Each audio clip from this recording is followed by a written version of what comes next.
테크본색만의 혁신 스타트업 발굴 프로젝트 스타트업 히어로. 기술력과 아이디어를 갖춘 스타트업을 찾아서 가치 분석을 해보는 시간입니다. 오늘 모실 스타트업이 테크 세상의 히어로가 될 수 있을지 여러분과 함께 평가해 보시길 바라겠습니다. 함께 하실 투자 전문가 유니콘 엔젤 투자 클럽의 김진아 대표 모셨습니다. 네, 안녕하세요. 안녕하세요. 오늘 기업도 빅데이터를 수집하는 기업인데 사실 학습을 위한 빅데이터, 특히 언어 쪽의 데이터를 수집하는 기업입니다. 네네. 오늘의 평가 기준 어떻습니까? 오늘 평가 기준은 역시 기술 기업이기 때문에 그 기술이 가지고 있는 혁신성을 가장 첫 번째로 보려고 하고요. 그리고 데이터가 가지고 있는 시장성, 그 시장이 얼마나 향후에 이렇게 커질 수 있는지 잠재력, 그리고 현재 그 기업의 사업적인 성과, 이 세 가지 측면을 통해서 평가해 보도록 하겠습니다. 네, 그럼 오늘 주인공을 모셔보도록 하겠습니다. 4차 산업혁명 시대, 언어 데이터를 통해 글로벌 기업으로 성장을 하고 있는 곳입니다. 플레이토의 이정수 대표 모셨습니다. 네, 안녕하세요. 네, 안녕하세요. 네, 통합 번역 플랫폼인데 사실은 데이터 수집하는 플랫폼이라 볼 수 있죠. 플레이토를 통해서 이미 전 세계 173개 국가 950만 명의 사용자를 확보했다고 들었습니다. 이를 바탕으로 언어 데이터를 판매하는 세계적인 기업으로 이미 발돋움을 하셨는데 다시 한번 어떤 회사인지 직접 설명해 주시죠. 예, 저희 플레이토는 언어 데이터 플랫폼이라고 불리고 있습니다. 그래서 언어 데이터 플랫폼이라고 한다면 사람들이 많이 생소해 하거든요. 근데 아까 처음에 말씀하셨던 것처럼 AI에서 가장 중요한 것이 AI의 정확도를 향상시킬 수 있는 데이터입니다. 그 데이터 중에서도 저희 플레이토는 언어와 관련된 데이터를 수집하고 정제하고 있습니다.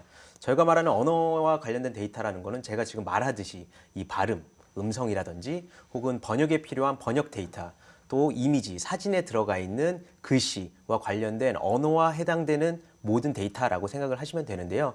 그런 여러 가지 데이터를 모아서 저희가 활용할 수 있는 음성 인식기, 또 자동 번역기, 또 사진을 찍었을 때 글씨를 뽑아낼 수 있는 OCR 기술들, 그런 AI를 향상시키는 데 사용하고 있습니다. 네, 지금 저도 이 숫자가 상당히 흥미로웠었는데 950만 명의 사용자라면은 그런 데이터를 수집해주는 도우미들이라고 보면은 정확할까요? 예, 맞습니다. 사실 그 언어 데이터를 수집하는 게 지금까지 쉽지가 않았습니다. 왜냐하면 언어 데이터를 수집하기 위해서는 그동안 전문가들을 많이 모셨거든요.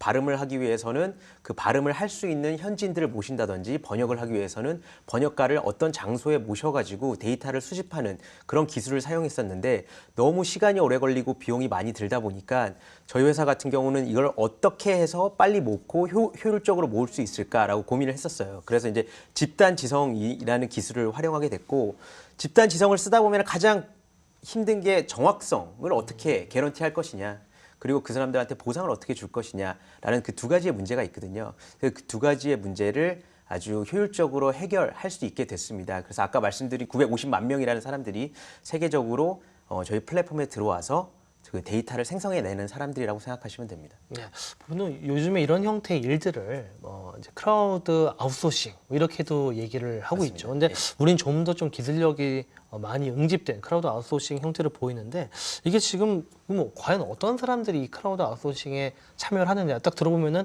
이게 언어 플랫폼이니까 언어 전문가들, 뭐 외고 전문가들만 가능하냐, 아니면은 또는 음성 인식을 좀 해본 이런 시그널 프로세싱을 공부한 사람들이라든지, 이 크라우드 아웃소싱이라는 개념이 굉장히 전문성이 있어 보이는데 예. 보통 어떤 사람들이 이런 일들을 참여하게 되나요?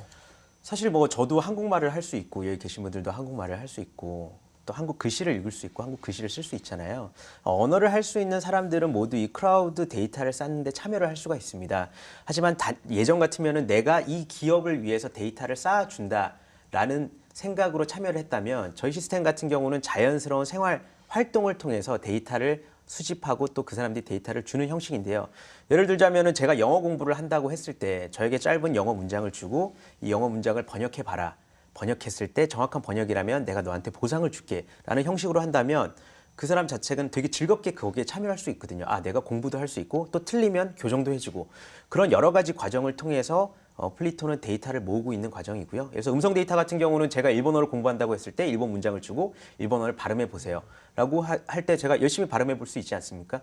그 데이터를 모아서 정제를 해가지고 실제로 음성 인식기에 해당 일본어를 넣었을 때 실제로 그 프로세스가 작동할 수 있게 하는 방식을 쓰고 있습니다. 네. 그래서 참여하는 사람들이 전문가가 아니더라도 언어를 할 수 있는 사람들이라면 부담 없이 재밌게 참여할 수 있는 그런 시스템이 만들어져 있습니다. 네, 이 보면은 그 음성 데이터뿐만 아니라 지금 번역도 설명을 해주셨는데 맞습니다. 요즘 번역 기법도 많이 바뀌었다라고 얘기를 들었어요. 이전 같은 맞습니다. 경우는 파싱 태깅 해가지고 완전히 NLP 처리에 의존한 번역 방식이었다 그러면 요즘에는 정말 통으로 학습시켜서 말씀하신 맞습니다. 것처럼 이렇게 예. 번역을 전문가들이 해놓은 것들을 통으로 학습시켜서 하는 번역 기법들이 주로 유효하다 이런 얘기를 들었었는데 예. 그런 번역을 한 결과들도 이런 학습 데이터로 판매를 하시는 거군요. 맞습니다. 저희 실제로 번역기를 사용하는 사람들이 많이 있습니다. 근데 인공지능 번역에 있어서 요새 그 성능이 많이 발전을 하고 있지만 그래도 부족한 부분이 상당히 많이 있거든요. 그러면 그때 저희가 이제 인지하는 건 뭐냐면 저희 내부 자체에 있는 인공지능 번역기를 썼을 때 결과가 좋지 않으면 저희 말고 다른 인공지능 번역기를 썼을 때도 똑같이 결과가 좋지 않게 나오거든요. 그러면 이 결과값은 인공지능이 인지를 못하는구나 해서 그걸 사람한테 보내버립니다. 사람이 번역을 하게 되고 그 데이터 값을 통으로 학습을 시키게 되는 거죠. 그러니까 한마디로 저희가 옛날에 수학 문제를 풀 때 수학 문제를 틀리는 걸 넘어가 버리면 똑같은 문제가 나왔을 때 또 틀리거든요. 그러니까 인공지능이 뭔가를 했을 때 결과가 좋지 않으면 그 자리에서 사람을 통해서 교정을 해주고 가르치는 형식이 되고 그렇게 쌓인 데이터를 다른 AI 업체에 팔고 또 자체적으로 저희 엔진에도 바로바로 학습을 시키는 거죠. 그러면 이렇게 언어 데이터를 판매하는 다른 경쟁 기업들도 있는지, 그리고 우리 플레이토의 데이터가 가지고 있는 어떤 데이터의 차별성 혹은 핵심 기술력 이런 것들은 뭐가 있을까요? 이게 재밌는 게 그 음성 AI 쪽 시장이 되게 빠르게 발전하기 시작한 게 한 2015년, 16년부터입니다. 그렇기 때문에 실제로 그 시점을 위해서 언어 데이터를 생성해내는 업체는 보통 사전을 제작하는 업체들 말고는 거의 없었던 상황이에요. 특히 데이터를 저희가 판매하기 위해서는 데이터를 공급해주는 개인한테 어떻게 보면 저작권에 대한 동의라든가 이런 걸 다 받아야 되는데 기존의 다른 사이트들이라든 여러 서비스 같은 경우는 그런 동의를 받지 못한 상태였죠. 왜냐하면 데이터를 판매하려는 생각을 하지 않았기 때문에. 근데 2015년 이후부터 그 데이터를 필요한 업체가 너무 많아졌고 그렇기 때문에 저희는 2012년부터 모아놨던 데이터를 사실 쉽게 팔 수가 있었던 상황이고요. 실제로 이 세계적으로 이런 언어 데이터를 판매하는 업체는 지금은 많이 없습니다. 이제 한 2016년부터 조금씩 생겨나던가 기존에 사전을 만들었던 업체가 자기들의 사업 영역을 추가를 해가지고 좀 변환하는 과정이 있습니다. 왜냐하면 언어 AI 시장이 너무나 빠르게 발전을 하고 있거든요. 거기에 해당하는 또 매출 증가 속도도 너무나 빠르기 때문에 많은 기업들이 지금 이쪽 시장으로 들어오고 있는 상황이고요. 저희에 있어서의 그 차별성이라고 한다면 아까 처음에 말씀드렸던 것처럼 결국에 이 데이터를 모으기 위해서 쓸 수 있는 방식이 두 가지인데 전문가 방식과 집단 지성 방식. 이 집단 지성 방식은 지금 아무도 사용을 하지 못하고 있어요. 근데 그 방식을 통해서 가장 정확한 데이터를 생성해내고 있는 게 저의 차별성이라고 볼 수 있습니다. 확장성 중심으로 좀 이야기를 나눠볼 텐데요. 예. 지금 언어 데이터라는 핵심 비즈니스 외에 그러니까 어찌됐건 데이터를 판매하는 것도 상당히 좋은 비즈니스지만 이거 외에 다른 비즈니스 모델도 가지고 계십니까?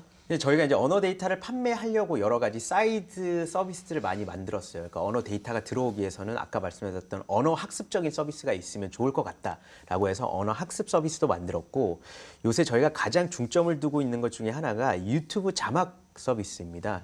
유튜버들이 자막을 붙이면은 이 유튜버를 통해서 많은 글로벌 시청자들이 쌓이게 되는데 유튜버들이 사실 자막을 붙일 만큼 미래를 예측할 수도 없는 상황이고 또 비용을 지불하기가 힘든 상황이거든요. 근데 저희가 이 회사 플랫폼을 통해서 상당히 저렴한 가격에 자막을 제공을 하고 있고 그 제공하는 프로세스를 통해서 저희가 음성 데이터를 모으고 있습니다.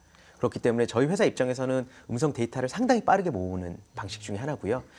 유튜버들 입장에서는 당연히 자막을 아주 값싸게 정확하게 얻을 수 있는 방법이 되고 또 당연히 시청자들에게는 다양한 언어로 본인들이 그 해당 영상을 볼 수 있는 그런 상황이 돼서 유튜브 번역이 지금 작년 말부터 급성장하고 있는 상황입니다. 네, 아주 이건 저도 써야 될 것 같아요. 제가 사실 스키 영상을 만들어 놓은 게 있는데 예. 자막을 귀찮아서 못 달고 있었거든요. 예. 근데 돈을 견적을 받아보니까 어마어마하게 비싼 맞습니다. 거예요. 예. 제가 바로 이용하겠습니다. 아유, 근데 감사합니다. 이걸 소상공인이라든지 또 외국인들이 방문하는 뭐 어떤 곳이라든지 이 서비스를 좀 이용할 수 있을 것 같아요. 예. 이 서비스에 대한 어떤 매출 성장세에 대한 좀 숫자들이 있나요? 예, 지금 2016년 저희가 데이터를 판 이후로 매년 그 데이터 판매 매출, 저희 회사에 해당하는 매출은 2배 이상씩 성장을 하고 있습니다.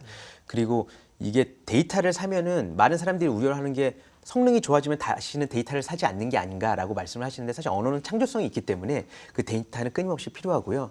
정확도 같은 게 U자 곡선을 그리는 게 아니라 나중에 가면 1점을 올리는데 더 많은 데이터가 필요하게 됩니다. 그렇기 때문에 처음에 샀던 기업들은 지금까지 계속 사고 있는 상황이고 매년 바이어가 늘어나다 보니까 저희한테 클라이언트 늘어나다 보니까 그 매출은 계속 누적해서 쌓이고 있는 상황입니다. 기업 입장에서는 이 데이터를 판매할 수 있는 것을 계속 지속적으로 증가시키는 게 중요할 것 맞습니다. 같은데 이를 위해서는 어떤 전략을 가지고 계신가요? 사실 저희가 쓴 전략 중에 하나 재밌는 전략이 저희가 갖고 있는 데이터를 무료로 개방하는 게 하나가 있습니다. 약간 아이러니한데요. 야, 니네가 갖고 있는 데이터를 무료로 개방하면은 매출에 그게 도움이 되겠니라고 생각할 수 있는데 사실 지금 인공지능 음성 인식이라든지 번역 시장에 뛰어든 업체들은 대부분 다 대기업들입니다. 그 이유가 데이터 가격이 비싸서거든요. 그렇기 때문에 저희가 무료로 데이터를 개방하다 보면은 더 많은 중소기업들이 이쪽 시장에 들어올 거고 그러다 보면은 더 많은 고도화된 데이터를 사기 위해서 저희 회사의 클라이언트가 될 수 있을 거다라고 생각을 하고 있어요. 그래서 2016년, 17년은 대기업 위주로 저희가 매출이 일어났다면 2018년 작년 같은 경우는 상당히 많은 중소기업이 저희 회사에서 데이터를 사기 시작했거든요. 그래서 작년 같은 경우는 애트리 한국전파통신연구원과 함께 상당히 많은 양의 데이터를 모아서 오픈을 한 상황입니다.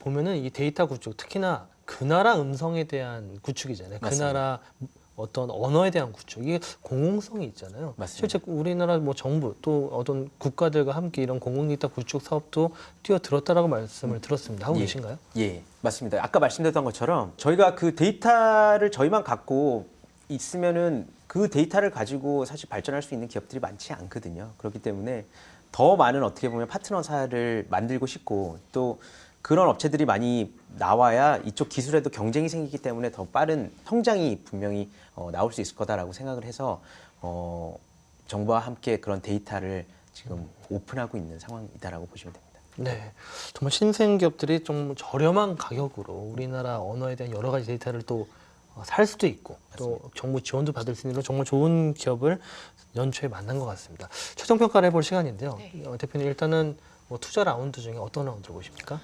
플리토가 만약에 다음 투자를 유치를 한다면 아마 C 라운드가 될 것 같습니다. 네네. 그럼 최종 밸류에이션 얼마입니까? 최종 밸류에이션은 1,000억 정도 예상합니다. 네, 그렇군요. 새해 첫 1,000억 이상의 기업이다. 네. 오늘 저도 정말 좋은 기업을 이렇게 만나게 돼서 정말 기분이 좋았는데요. 이 대표님 오늘 평가 들으신 소감과 앞으로의 목표와 계획에 대해서도 말씀 부탁드리겠습니다. 이렇게 와서 너무나 좋은 조언을 듣고 또 저희 회사에 대해서 설명할 수 있는 저에겐 영광스러운 자리였고요. 저희 회사가 한국에 있지만 저희가 판매하는 기업들은 해외에 있는 기업들입니다.